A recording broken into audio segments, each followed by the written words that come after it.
Right, well, I took a video and I messed up. I told you to turn your phone sideways, thinking that it would carry on in landscape. It didn't.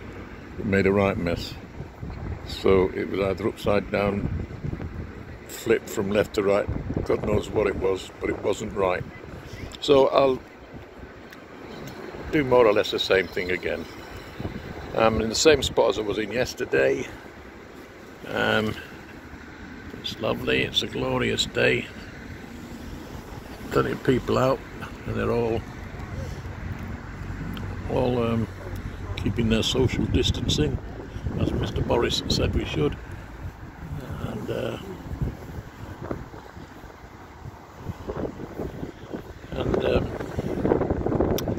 Well, it's lovely. And I think tomorrow and possibly the next day is going to be just as nice.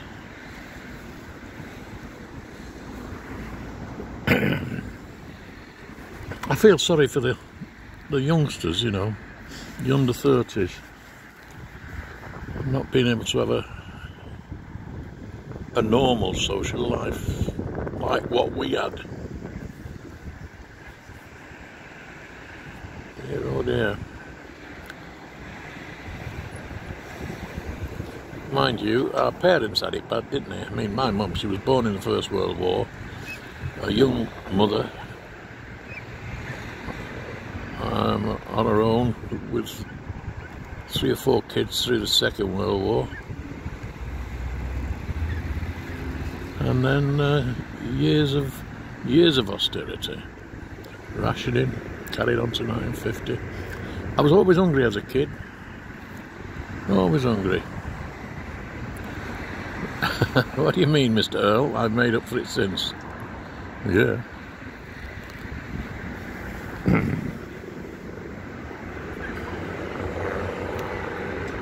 you look into the distance, the Chimney Pot is Fawley Power Station. I've said all this before, but I'll say it again.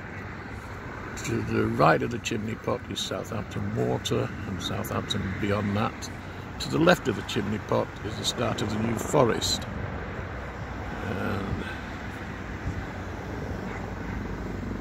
And then across, looking into the sun, blinding me, is the Isle of Wight again. I love this bit of coastline because there's always something to look at, always. Whereas just around the corner there, Southsea, I don't particularly like it at all. It's boring, just the horizon, a long straight line out to sea, and not much going on, a ship every 6 months or so.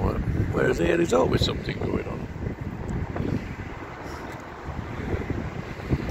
Before lockdown we used to have liners sailing up here. Lots of them.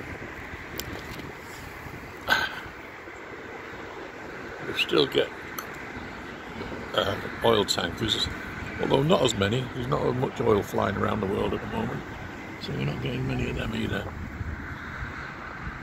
Going to the refinery over there.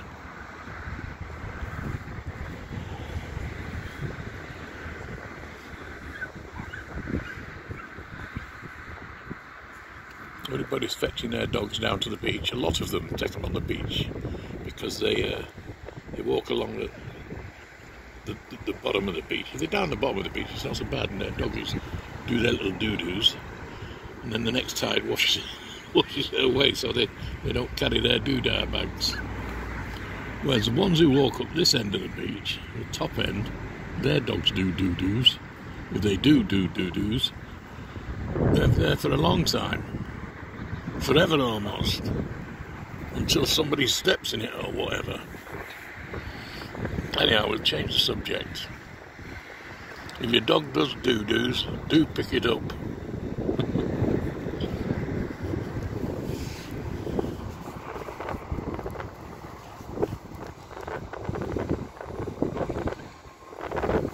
At the end of this path, if you can follow the line of this path, at the end of it, there's a tallish building right at the end of the path. That's a 4-storey, well, a three-storey block of flats. and I was contracts manager on that in 1988. I think there's 8 flats there, I'm not sure, could be 16, I've forgotten. I've forgotten most things. Now, where was I? Oh yes, I was contracts manager on there, and at the time I remember totting it up, and the whole building sold for £1 million. Now each flat is worth probably £750,000 each. Anyhow, all things are relevant. Box of matches was twopence a stamp, a first class stamp. It was twopence halfpenny. Man, stop being melancholy, Frank. Why not? There's nothing wrong with a bit of nostalgia. And there you go, you're talking to yourself again. No, I'm not. I'm talking to you. Well, I am you. Oh, right. So stop it. Okay. You don't have to keep on. What do they say about getting out? Mental health. Ta-da. Ta-da.